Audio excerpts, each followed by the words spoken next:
Wahai para kaum muslimin, sadarilah bahwa cacian, kritikan di muka umum dan makian kita terhadap penguasa sungguh hanya akan memperburuk keadaan. Apakah Allah Subhanahu wa taala akan merubah keadaan penguasa apabila kita mencaci-caci mereka?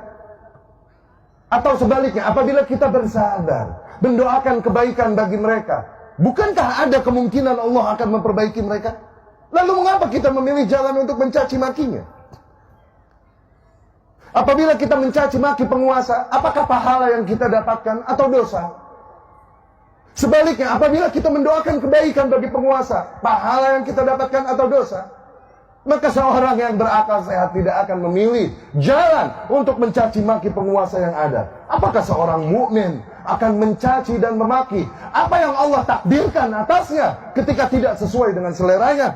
Maka ikhwani rahimakumullah, dengan ini, di hari kemenangan ini, di hari fitrah ini, kami tegaskan bahwa kami ahlu sunnah berlepas diri dari mereka yang turun ke jalan dan mencaci memaki para penguasa dengan menyerukan takbir.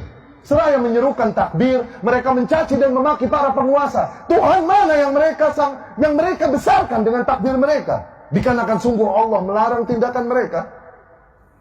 Kami berlepas diri dan mengingkari mereka yang turun ke jalan mengaku membela Al-Quran, namun dengan itu mereka menggunakan kata-kata kotor, menjijikkan, dilemparkannya kepada para penguasa. Al-Quran yang mana yang mereka maksud, mereka bela? Jelas larangan di dalam Al-Quran. Perintah Allah Subhanahu wa taala kepada Fir'aun, kepada Musa dan Harun alaihissalam, idhaba ila Fir'aun. Pergilah kalian berdua, hampiri Fir'aun, penguasa yang ada pada kalian. Hampiri. Wa qula lahu qawlan layyina. Katakanlah oleh kalian berdua kepada Fir'aun kata-kata yang lembut. La'allahu yatadzakkar aw yakhsha. Siapa tahu dengan itu dia menjadi insaf dan takut pada Allah. Apakah penguasa kita lebih buruk dari Fir'aun? Sehingga tak lagi kita menghampirinya dengan adab, namun dari jalanan dan mimbar kita memakinya. Apakah penguasa kita lebih buruk dari Fir'aun yang yasumuna abna'akum wa yastahyuna nisa'akum, membantai anak-anak laki kalian, membiarkan wanita hidup, yang berkata inni rabbukumul a'la, akulah Tuhan kalian yang maha tinggi? Apakah penguasa kita lebih rusak dari Fir'aun sehingga tidak lagi kata-kata lembut yang kita gunakan untuk menegurnya, tapi kata-kata kotor, makian, cacian kepadanya? Kami berlepas diri dari kaum yang melempari para aparat dengan batu dan panahan. Dengan itu seraya mereka bersalawat kepada Nabi Sallallahu Alaihi Wasallam. Nabi mana yang mereka sanjung dengan salawat mereka? Sesungguhnya Nabi Sallallahu Alaihi Wasallam melarang tindakan demikian. Nabi bersabda, "Man arada an yansaha lis-sultan," barang siapa yang hendak membawakan nasihatnya kepada penguasa, falyakhudh biyadihi, maka agar dia ambil tangannya, wa yakhlu bih, dan berdua-dua dengannya. Fa in qabila minhu fadha, apabila penguasa tersebut menerima nasihatnya, maka alhamdulillah. Wa illa, namun apabila penguasa tersebut tidak menerima nasihatnya, faqad adda alladhi ma alaih, maka ia telah menunaikan kewajibannya. Dia tidak memiliki hak memaksa kepada para penguasa dengan adab dan baik. Seraya bersalawatan, mereka lakukan keburukan, kerusakan di muka bumi itu. Seraya bersalawat atas nama Nabi Muhammad SAW. Nabi yang mana yang mereka maksudkan dengan salawat mereka itu? Orang-orang mati di antara mereka, mereka sebut dan mereka syiarkan dengan nama mati syahid. Dikarenakan tindakan yang mereka lakukan katanya adalah jihad fisabilillah. Sungguh para aparat yang berjihad menghalau kalian yang hendak membuat pintu kerusakan dan fitnah pada umat. Aparat yang berjihad, bukan mereka. Adapun yang mati di antara mereka, sebagaimana Rasul katakan, man mata walaysa ala unuqihi bai'ah. Di sabda lain Rasul sallallahu alaihi wasallam bersabda, man kharaja min at-ta'ah, barang siapa yang membangkang kepada penguasa, kalaupun hanya sejengkal, summa mat, kemudian dia mati dalam keadaan itu, mata mitah jahiliyah, dia mati dalam keadaan bangkai jahiliyah. Syahid apa yang mereka maksudkan? Nabi mana yang mereka jadikan tuntunan untuk tindakan mereka? Di mana mereka dari anjuran Allah dan Rasulnya ini sallallahu alaihi wasallam? Ikhwati rahimakumullah, demi Allah banyak nilai yang ingin kami sampaikan.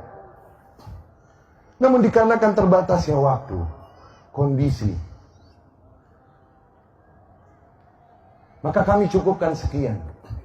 Terakhir kami pesankan sebuah pertanyaan. Tanyakan ini pada diri kalian masing-masing. Tanyakan ini pada lubuk hati kalian yang paling dalam dan nurani kalian.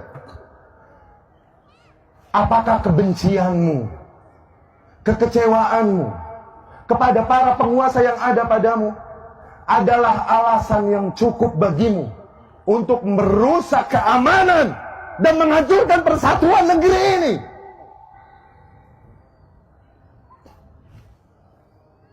Apakah semua kebencianmu dan kekecewaanmu reason enough, adalah alasan yang cukup bagimu untuk ikut memberikan sumbangsih dalam tindakan-tindakan yang mengacaukan persatuan negara, mengancam keamanan negara, membuka pintu fitnah, penjarahan, dan lain-lain? Demi Allah, mereka yang bergerak dengan nama Islam sama sekali tidak mewakili ajaran Islam yang mulia ini. Apabila ada agama di muka bumi yang mengajarkan menyembah batu, menyembah ular, maka tak pantas mereka mengajarkan tindakan barbar demikian. Apalah lagi agama Islam yang mengajarkan untuk mengesahkan Allah Subhanahu wa taala tauhid, mengajarkan kita untuk mengikuti contoh semulia-mulianya Nabi, semulia-mulianya manusia, Nabi Muhammad sallallahu alaihi wasallam. Fa inna lil haqqi mararah na'lamuha. Sesungguhnya pada hak terdapat rasa pahit dan konsekuensi yang pahit yang kami ketahui. Namun hak tetaplah hak yang harus disampaikan. Sebagaimana Rasul sallallahu alaihi wasallam katakan, "Qulil haqqa walau kan murran." Katakanlah yang hak, kalaupun hal tersebut pahit. Pahit dikarenakan bertentangan dengan selera umumnya manusia. Pahit dikarenakan resiko yang pahit bagi orang-orang yang menyampaikannya. Tapi itu hak yang harus disampaikan. Dengan itu kami memohon pertolongan kepada Allah Subhanahu wa taala untuk menyampaikan kebenaran ini. Semoga dengan itu kami termasuk ke dalam taifah mansurah yang disabdakan oleh Rasulullah sallallahu alaihi wasallam, la tazalu taifatun min ummati 'alal haqqi zahirin. Akan senantiasa ada satu kelompok di antara umatku yang senantiasa mereka menegaskan yang hak, la yadurruhum man khadalahum wala man khalafahum. Mereka tak gentar menghadapi orang-orang yang mengkhianati mereka dari golongan kaum muslimin. Dan juga tak gentar menghadapi orang-orang yang menentang mereka dari golongan kafir. Bismillahirrahmanirrahim.